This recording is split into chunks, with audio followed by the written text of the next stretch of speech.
The Lord be with you. And with your A spirit. reading from the Holy Gospel according to John. Glory to you, O Lord.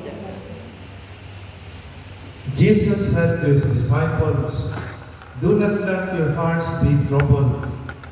Believe in God, believe also in me. In my Father's house there are many dwelling places. If it were not so, would I have told you that I go to prepare a place for you? And if I go and prepare a place for you, I will come again and will take you to myself, so that where I am, there you may be also. And you know the way to the place where I am going." Thomas said to him, "Lord, we do not know where you are going. How can we know the way?" Jesus said to him, "I am the way, the truth, and the life. No one comes to the Father except through me." Sisters and brothers, the Gospel of the Lord. Praise to you, O Lord Jesus Christ. Mapahinga po sa ating tanan. Amen, Padre. Good evening. Kamay na sharing. Since I will be giving the homily again tomorrow, I was told by Sister Francis that our dear Bishop is asking me to give the homily tomorrow during the funeral mass.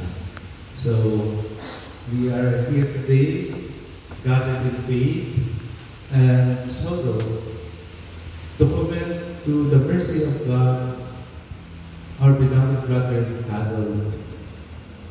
Nakita ka naman siya yan na ada sa sulod sa trabaho, sa coffin, at here ito testament will is the cheapest.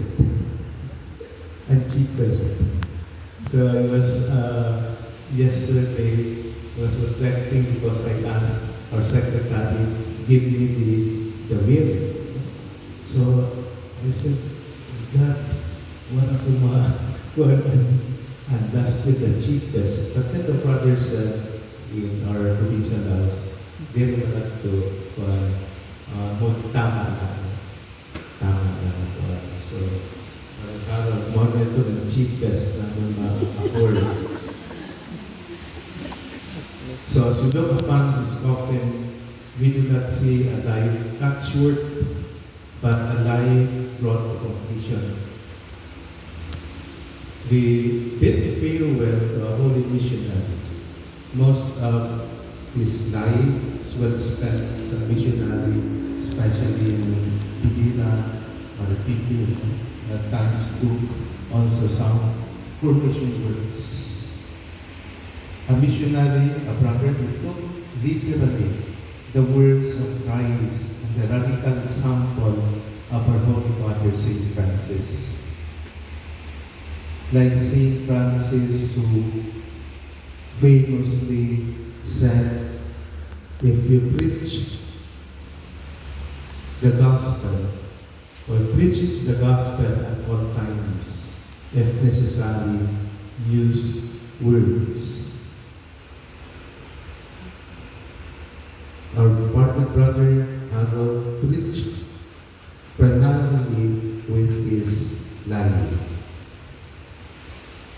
He left the comforts of home. He left the comforts of his family and even his fraternity. The dead province of St. John the Baptist in Cincinnati to plant the seed of faith in distant land, especially in this island, and most especially in our lives. Today, as we mourn our loss, we are also filled with authentic Christian hope, born of faith. The earthly mission of Harold is over. Tapos na. The earthly mission is over, but his eternal life has just begun. And we know that death is not the final end.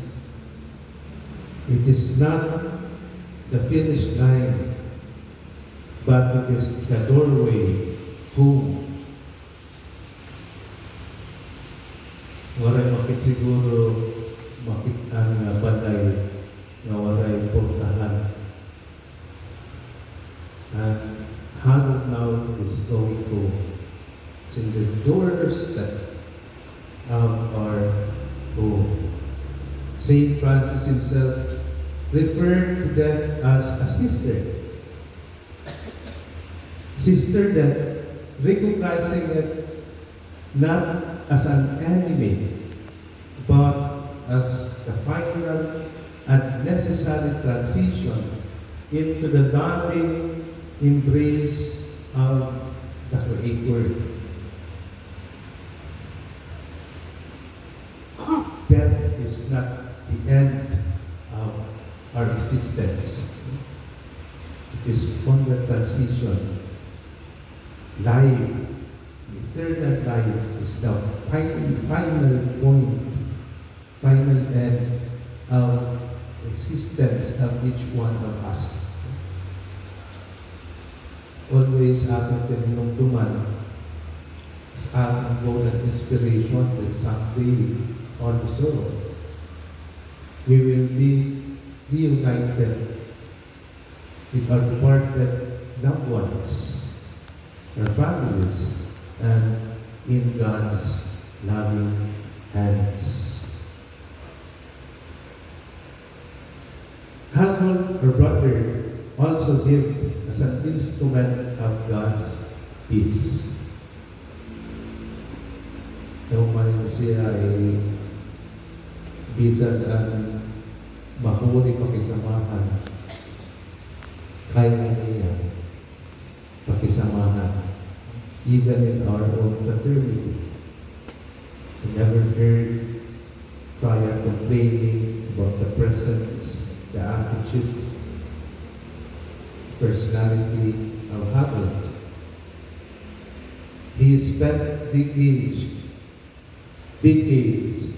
radiating the light of Christ to those who sat in darkness.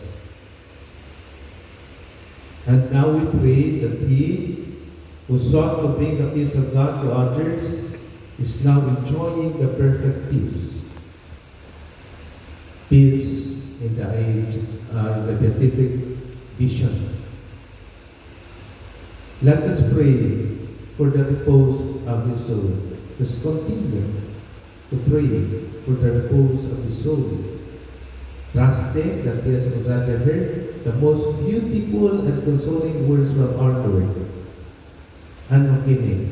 Manunggan ta, magsiring ang Diyos, Ginoo sa aton. Well done, good and faithful servant.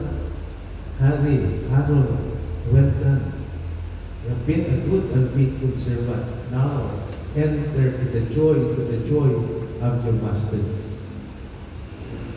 That would be the most consoling word we wanted to hear, even sa ating personal journey back to God.